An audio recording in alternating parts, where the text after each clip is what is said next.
আপনারা তো সবাই জানেন হার্দিক এবং নাতাশার ডিভোর্স হয়েছে কিছুদিন আগে। ডিভোর্সের পর তার ওয়াইফ মানে তার এক্স ওয়াইফ তার 70% প্রপার্টি নেওয়ার জন্য উঠে পড়ে লাগে। তাতে হার্দিকের কোনো যায় আসে না। সে সরাসরি বলে দেয় যে আমি তাকে 1%ও দেব না, কারণ আমার সব সম্পত্তি আমার মায়ের নামে। কথা হচ্ছে যে আজকাল কিছু ঘটনা সোশ্যাল মিডিয়ায় খুব চলছে, আর এরই মধ্যে হার্দিকের লাইফেও অনেক এরকম ঘটনা ঘটে যাচ্ছে। হার্দিক পান্ডা এমন এক প্লেয়ার যে সবসময় মুম্বাই ইন্ডিয়ান্সকে জিতিয়েছিল এবং মুম্বাই ইন্ডিয়ান্সের সাথে খেলেছিল, আর এবার তিনি মুম্বাই ইন্ডিয়ান্সের ক্যাপ্টেনও হয়েছে। কিন্তু এবার মুম্বাই ইন্ডিয়ান্সকে সবার প্রথমে নিজের বাড়ি নিয়ে গেছে। সেই থেকেই তাকে এবং তার ওয়াইফকে একসাথে দেখতে পাওয়া যায়নি, আর সেই থেকে তাদের সম্পর্কের মধ্যে ফাটল ধরা শুরু করে, কারণ তার জীবনে অনেক বড় সমস্যার সম্মুখীন হতে হয়েছে তাকে এবার তার মুম্বাই ইন্ডিয়ান্সের ক্যাপ্টেন্সি নিয়ে।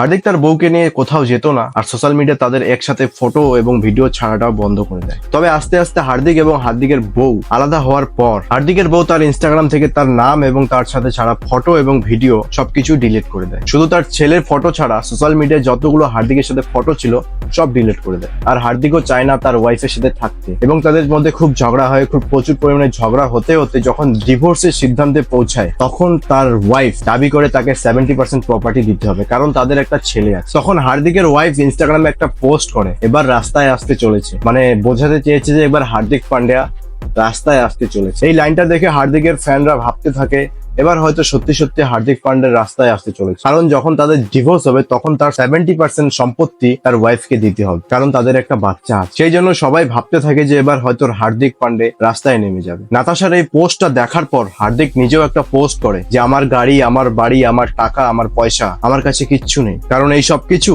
আমার মায়ের নামে। আর মার কাছ থেকে তো আমরা কিছু নিতে পারি না, কারণ আমি নিজেই যখন বাইরে যাই তখন মার কাছ থেকে আমি 50-100 টাকা নিয়ে যাই। আর হার্দিক এটাও বলে যে আমি তো শুধু ইন্ডিয়ান টিমের হয়ে খেলি, ইন্ডিয়াকে তুলে ধরার চেষ্টা করি, ওখান থেকে যে টাকাটা ইনকাম হয় সব এসে আমার মা নিয়ে নেয়। আর এই কথা শুনে পুরো ভারতবর্ষের লোক শক হয়ে যায়।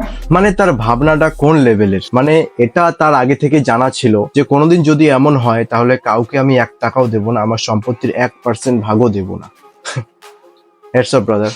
এরকমই ভিডিও দেখতে চাইলে নতুন একটা চ্যানেল বানিয়েছি, ডিসক্রিপশন বক্সে লিঙ্ক আছে, ওখানে ভিজিট করে ওখানে সাবস্ক্রাইব করে রেখে দিতে পারো। দেখা হচ্ছে নতুন কোনো ভিডিওর সাথে। টাটা।